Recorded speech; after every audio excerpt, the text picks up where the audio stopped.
ayat 42 ini tampaknya kembali berkisah tentang orang-orang yang disebutkan di surah An-Nazi'at ayat 6.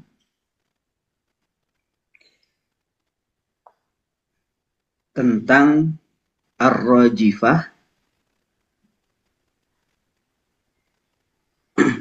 Ar-Radifah. Kemudian orang-orang yaquluna a inna lamarduduna fil hafirah. Mereka mendustakan akan adanya hari kiamat dan akan adanya hari pembalasan.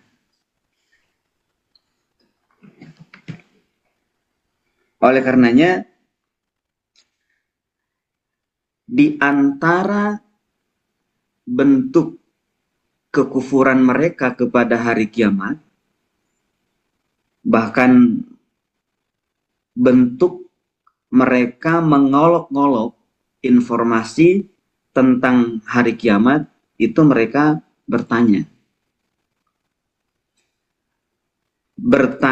kepada Rasulullah Sallallahu Alaihi Wasallam tentang kapan terjadinya.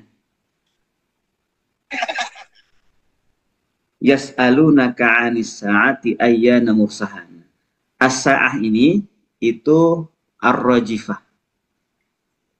As-sa'ah ini adalah saat tiupan pertama di mana seluruh semesta ini hancur. Itu namanya as-sa'ah. Jadi kiamat yang menghancurkan, bukan kiamat yang menghidupkan. Karena tiupan kedua itu menghidupkan. Yang tadinya mati jadi hidup, manusia dibangkitkan. Nah, as-sa'ah ini saat kehancuran semesta sebagai muqaddimah akan adanya hari pembalasan. Ayyana mursaha. Diterjemahkan kata mursaha oleh ulama Nusantara itu terjadinya. Dan kata ayyana diterjemahkan kapankah dan diterjemahkan bilakah. Berarti tentang waktu. Kalau tentang waktu, di sini tentang waktu as-sa'ah, dan as-sa'ah juga artinya kan waktu. As-sa'ah itu waktu. As-sa'ah itu adalah waktu. Biasanya kalau kita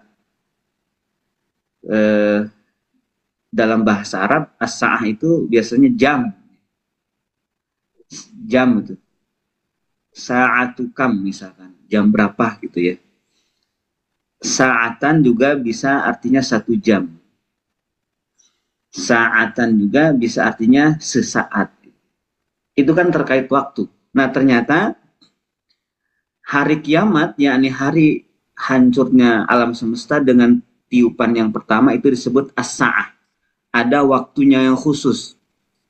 Yang tidak akan meleset. Tetapi Allah tidak memberitahu kepada Rasulullah. Dan tidak ada yang diberitahu oleh Allah. Bahkan katanya kalau dulu saya dapat informasi dari guru-guru itu, dari kiai, sampai malaikat Israfil sendiri tidak tahu. Jadi malaikat Israfil ini malaikat yang ditugaskan untuk meniup sangkakala itu juga tidak tahu kapan perintah itu datang. Jadi tidak ada yang dikasih tahu oleh Allah Subhanahu wa Ta'ala. Termasuk malaikat yang bertugas meniupnya. Rasulullah pun juga tidak dikasih tahu tentang ini. Maka kata Buya Hamka tadi, tentu saja Rasulullah tidak tahu. Nah, pertanyaan yang dilontarkan, di mana pertanyaan tersebut dilontarkan kepada yang sudah kita ketahui, yang menjawab tidak akan tahu. Itu kan menghina namanya. Misalkan, saya tahfiz, misalkan menghafal Quran. terus ditanya tentang bikin pesawat, itu kan penghinaan. Karena kan dia tahu, udah tahu tidak tahu gitu ya. Kayak gitu. Jadi udah tahu bukan ahlinya di situ dan tidak akan tahu menjawab ya. Dan diketahui tidak punya pengetahuannya, maka itu maksudnya mereka itu mengolok-olok seperti itu. Dan Rasulullah itu memang di sini sebagai bukti bahwa Rasulullah itu tidak menyampaikan informasi kecuali dari Allah. Di antara bukti bahwa Rasulullah itu tidak menyampaikan sesuatu kecuali dari Allah, Rasulullah tidak akan menjawab sesuatu yang nggak dikasih tahu sama Allah. Jadi kalau nggak dikasih tahu ya nggak disampaikan. Nah, mestinya di situ mereka menyadari justru tidak menjawabnya Rasulullah dalam hal ini karena beliau tidak tahu, menunjukkan beliau itu adalah seorang Rasul yang hanya akan tahu apabila dikasih wahyu sama Allah. Baik Ustaz. Langsung saja kita ke Tadabbur Abdurrahman Habban Nakehnya. Baik Ustaz.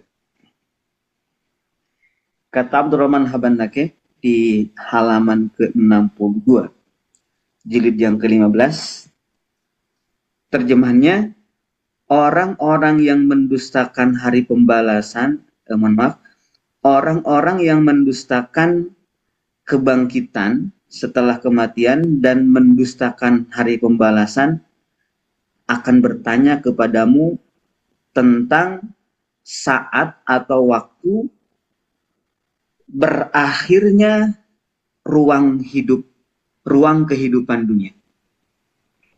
Akan bertanya tentang waktu berakhirnya ruang kehidupan dunia.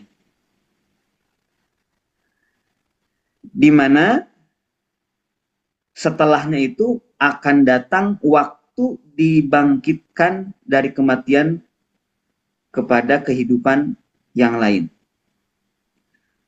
Mereka saling bertanya-tanya, kapan saatnya itu terjadi? Kapan saatnya itu terjadi? Nah, di sini kata tanyanya itu bukan menggunakan kata mata. Biasanya kan kalau pertanyaan kapan tuh mata, kapan. Kemudian juga kata terjadinya itu biasanya menggunakan kata koma yakumu, mata taqumu sa'ah. Nah, ternyata di ayat ini digunakan kata ayyana untuk mata dan kata mursaha untuk kata kiamat. Ayyana adalah isim istifham untuk menanyakan zaman atau waktu yang akan datang.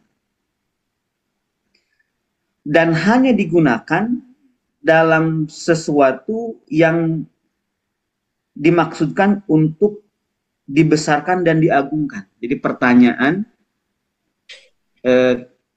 menanyakan waktu yang akan datang dan hanya digunakan untuk sesuatu yang besar dan agung.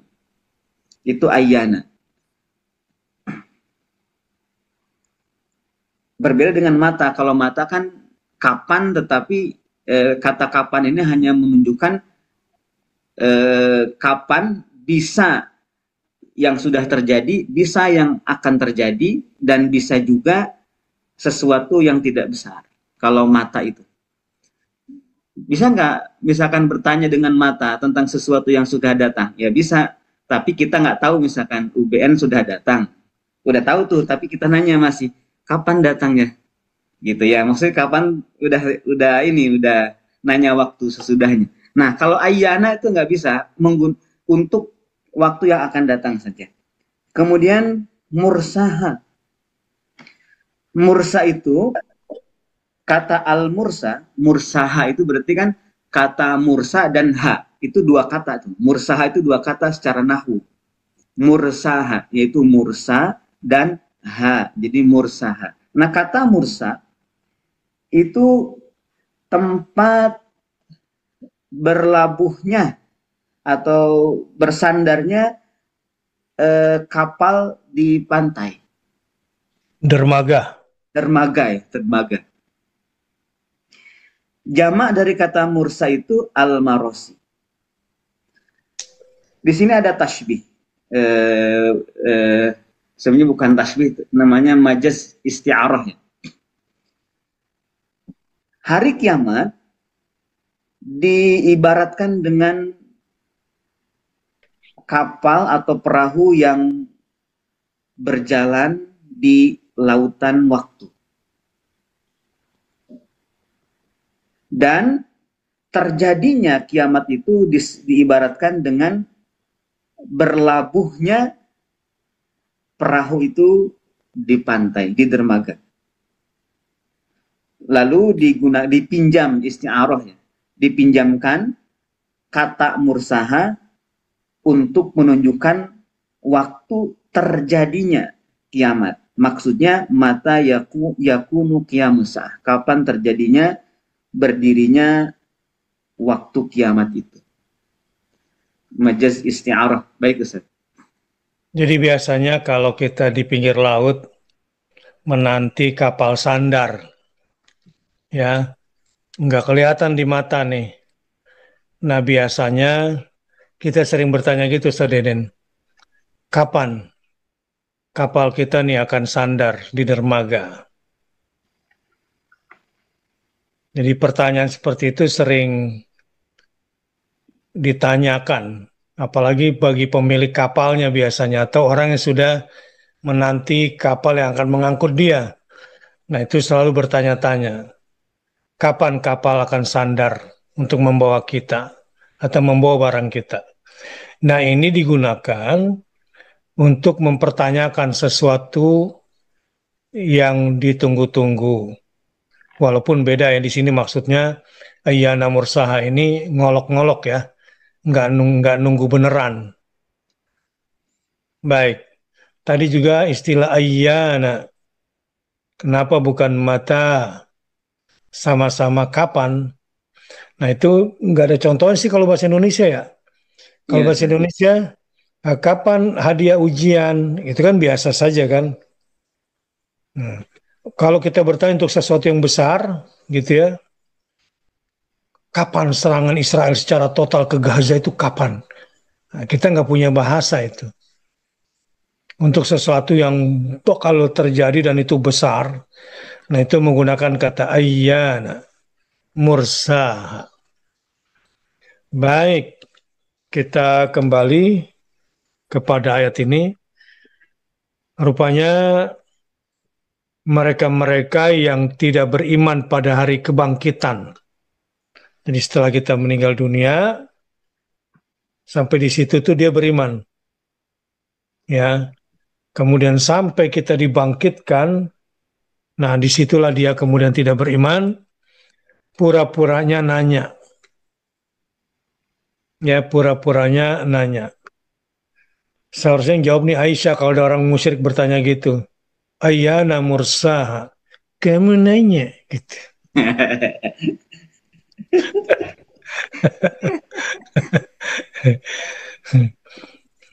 Karena memang pertanyaan itu nggak perlu dijawab. Ya, sebuah pertanyaan yang tidak membutuhkan jawaban karena jawabannya sudah jelas. Jadi jawaban yang paling bagus apa? Kamu nanya. Fima anta min dzikraha. Sudah jelas jawabannya. Tidak ada yang tahu. Bahkan malaikat peniup sangkakalanya pun tidak tahu. Itu merupakan rahasia Allah Subhanahu wa Ta'ala. Jadi sebetulnya double olok-olok. Satu mengolok-olok hari kebangkitan, dua mengolok-olok Nabi Muhammad SAW. Tapi yang kelihatan bodoh siapa? Yang nanya. Makanya jawabannya, kamu nanya.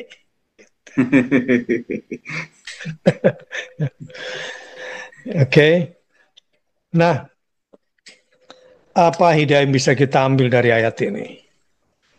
Bahwa dari masa ke masa, para pengingkar hari kebangkitan ini mengira kalau diri mereka itu cerdas dengan pertanyaannya. Dan banyak pertanyaan-pertanyaan sejenis yang dilontarkan oleh orang-orang Muslim juga, tapi nggak percaya pada hari kebangkitan. Nah, kepada mereka kita tidak perlu menjawabnya sebagai nabi, pun tidak perlu menjawabnya. Karena tujuan mereka udah jelas, hanya mengolok-olok. Ya, hanya mengolok-olok. Dan yang juga menarik dari ayat ini, ya, bahwa inilah orang-orang yang cinta dunia dan sudah melampaui batas sebelumnya. Yang tidak pernah yakin dan tidak pernah bisa yakin memang, ya, tidak pernah bisa yakin. Karena Allah sudah kunci mati hati mereka itu. Karena itu, pertanyaan mereka justru semakin membuat mereka bertambah jauh dari hidayah Allah Subhanahu wa taala. Jadi mereka mengira juga bahwa hari kiamat itu masih jauh, masih lama.